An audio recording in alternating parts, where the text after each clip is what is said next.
Hello, everyone, and welcome back to the English Learning Podcast. I'm your host, Jason, and as always, I'm here to help you on your journey to mastering English. Whether you're a beginner or you've been learning for a while, this is the place to grow your confidence and skills. Now, today's topic is one that I know so many of you struggle with. One thing stopping you from fluency. If you've ever felt stuck or wondered why you're not making the progress you want, this episode is for you. And, of course, I'm not here alone. Joining me is my wonderful co-host, Julia. Hi, Julia. How are you today? Hi, Jason. I'm great, thank you. And hello to all our listeners. I'm so excited about today's topic because I know it's something that really holds a lot of people back. But don't worry, we're going to break it down and give you practical tips to overcome it. So stay with us, because by the end of this episode, you'll feel more confident about taking your fluency to the next level. That's right, Julia. And remember, if you're enjoying this podcast, don't forget to subscribe so you don't miss any of our upcoming episodes. All right, let's get started. All right, so let's start by talking about what fluency actually means and why so many people feel stuck on their journey to becoming fluent. Julia, in your experience, what do most learners think fluency is? Great question, Jason. A lot of learners think fluency is about speaking perfect English without any pauses, hesitations, or mistakes. But that's not really true. Fluency is more about being able to express yourself clearly and naturally, even if you make a few mistakes along the way. Exactly. And one of the biggest misconceptions is that you need to learn everything.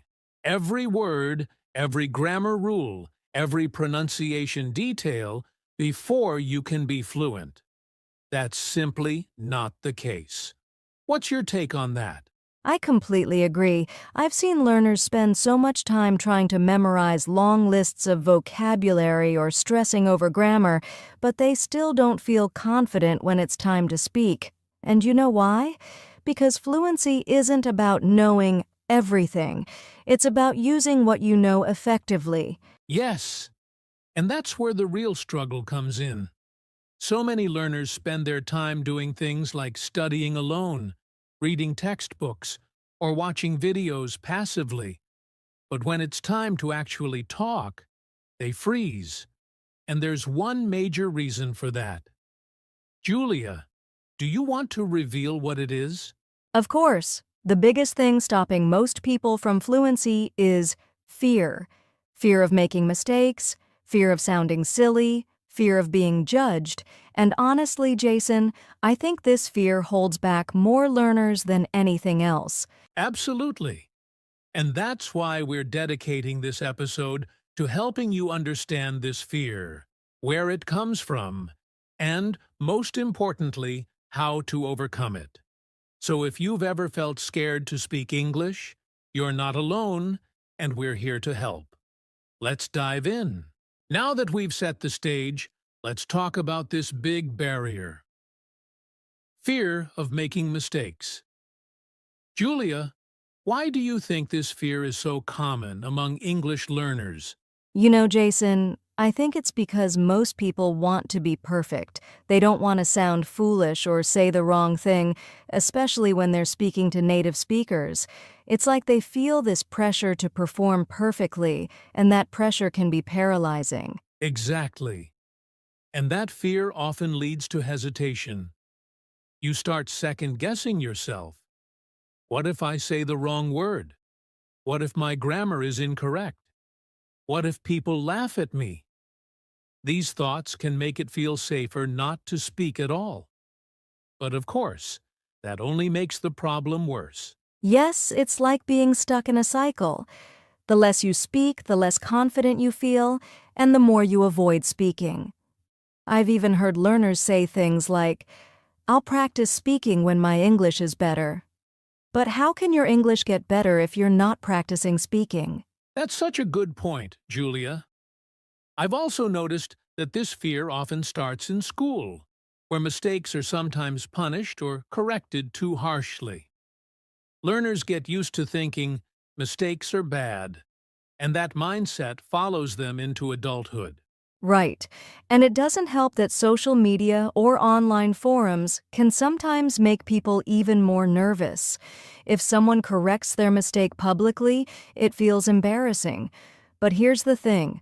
Mistakes are a natural part of learning. Even native speakers make them. Exactly. And let's not forget, mistakes are how you grow. When you make a mistake, you're giving yourself an opportunity to learn something new. But if fear keeps you silent, you're robbing yourself of that opportunity. Julia, do you have any stories or examples of learners you've worked with who overcame this fear? Oh, absolutely. I remember one student who was so scared to speak because she thought her accent wasn't good enough. She avoided conversations for years. But when she finally started practicing, she realized that people were much more interested in what she was saying than in how she sounded. Once she let go of that fear, her confidence skyrocketed, and so did her fluency. It wasn't overnight, of course, but it was such a transformation. I love that story. It's such a great reminder that progress is possible when you face your fears. And speaking of progress, we're going to share some practical tips to help you overcome this fear and start speaking with confidence. Ready, Julia? Absolutely. Let's give our listeners some tools they can use right away. Now that we understand how fear can stop you from speaking fluently, let's focus on how to overcome it. Julia, what's one of the first steps learners can take to tackle this fear of making mistakes? The first step is to change your mindset. Remember, mistakes aren't failures. They're lessons. Instead of seeing them as something bad, think of them as stepping stones to fluency. Every time you make a mistake, you're actually learning something new. Absolutely. And a great way to embrace this mindset is by setting small, realistic goals. For example, instead of saying, "I need to speak English perfectly," try saying, "I'll practice speaking for 5 minutes every day, no matter how many mistakes I make." Julia, do you think starting small like this can make a difference? Definitely, Jason. Starting small helps build confidence without feeling overwhelming. And along with setting small goals, I always recommend learners create a safe space for practice. That could be practicing with a trusted friend, recording yourself speaking, or even talking to yourself in the mirror. These low-pressure activities can really help. That's such a great point. And speaking of recording yourself, it's an incredibly powerful tool. When you record yourself, you can listen back, notice areas for improvement, and track your progress over time. Plus, it's just you and your voice. No fear of being judged by others. Exactly. Another tip I love to share is finding a language partner or joining a conversation group. These can be online or in person. The key is to practice with someone who's encouraging and supportive. Jason, do you have any favorite platforms for finding language partners? Yes, there are some great ones out there. Apps like Hello Talk, Tandem, or even joining English-speaking Facebook groups can connect you with people who want to practice just like you. The best part? They're often learners, too, so they understand your fears and won't judge you. And here's another tip. Focus on communication, not perfection. Remember, the goal of speaking isn't to be grammatically perfect. It's to get your message across. Most native speakers aren't even thinking about your grammar. They're listening to what you're trying to say. That's so true, Julia. I think learners sometimes forget that even native speakers make mistakes all the time. It's normal. So instead of worrying about grammar, try to relax and focus on the flow of the conversation. Right. And if you're still feeling nervous, one of my favorite strategies is to prepare in advance. For example, if you know you'll be having a conversation in English, Think about the topics you'll discuss and practice some key phrases ahead of time. That preparation can make a huge difference. Such a helpful tip. And let's not forget about the power of positive reinforcement. Reward yourself for your efforts, no matter how small. Maybe you tried speaking up in a meeting or joined a short conversation online. Celebrate that progress. Julia, do you have any final tips for our listeners? One more. Be patient with yourself. Fluency takes time, and everyone's journey is different. Instead of comparing yourself to others, focus on your own progress. Remember, every word you speak, every mistake you make, is a step forward. Perfectly said, Julia. So, to recap, change your mindset. Start small. Practice in safe spaces. Focus on communication and celebrate your progress. If you follow these steps, you'll be well on your way to overcoming your fear of mistakes and becoming fluent in English. Absolutely. And remember, everyone listening, you've got this. Mistakes aren't the end of the world.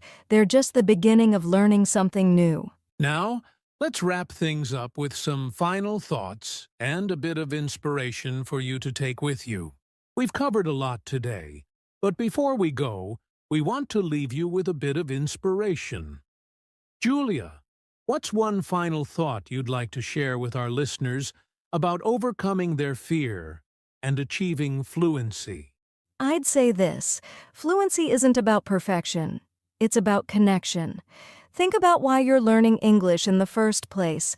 Maybe it's to travel, make new friends, or advance your career. Whatever your reason, remember that every step you take, even the small ones, brings you closer to your goal. That's beautiful, Julia. And I'd add this. Learning a language is a journey, not a race. It's okay to stumble. It's okay to take your time. And it's okay to laugh at your mistakes. Every great speaker started exactly where you are now, with doubts, fears, and a desire to improve. Exactly, and you're not alone. Millions of people around the world are on the same journey. The key is to keep going. Don't let fear stop you from speaking, from trying, or from growing. Well said, Julia. So, to everyone listening, take that first step, no matter how small. Speak up in a meeting, say hello to someone in English, or even practice by yourself. Each time you try, you're proving to yourself that you can do it. And we believe in you. Remember, fluency isn't something you wait for. It's something you work toward, one conversation, one sentence, and one word at a time. Thank you for joining us today. We hope you found this episode helpful and inspiring. If you did, make sure to subscribe to the podcast and share it with anyone who might need a little extra motivation on their English learning journey. And don't forget to leave us a comment or question. We'd love to hear about your experiences and how you're overcoming your fear of mistakes. Until next time, keep practicing and keep growing. Take care, everyone, and remember, you've got this. That brings us to the end of today's episode on One Thing Stopping You from Fluency. We hope you're feeling more confident and ready to tackle your fears about speaking English. Absolutely. Remember, every time you speak, you're making progress. Don't let the fear of mistakes hold you back, because mistakes are proof that you're trying. If you enjoyed this episode, don't forget to subscribe to the podcast for more tips and discussions about learning English. We're here to support you every step of the way. And if you have questions, thoughts, or even success stories to share, we'd love to hear from you. Leave us a comment or connect with us on social media. Thank you so much for spending your time with us today. Keep practicing, stay motivated, and remember, fluency is within your reach. Take care, and we'll see you in the next episode. Bye for now. Bye, everyone. Keep speaking and keep shining.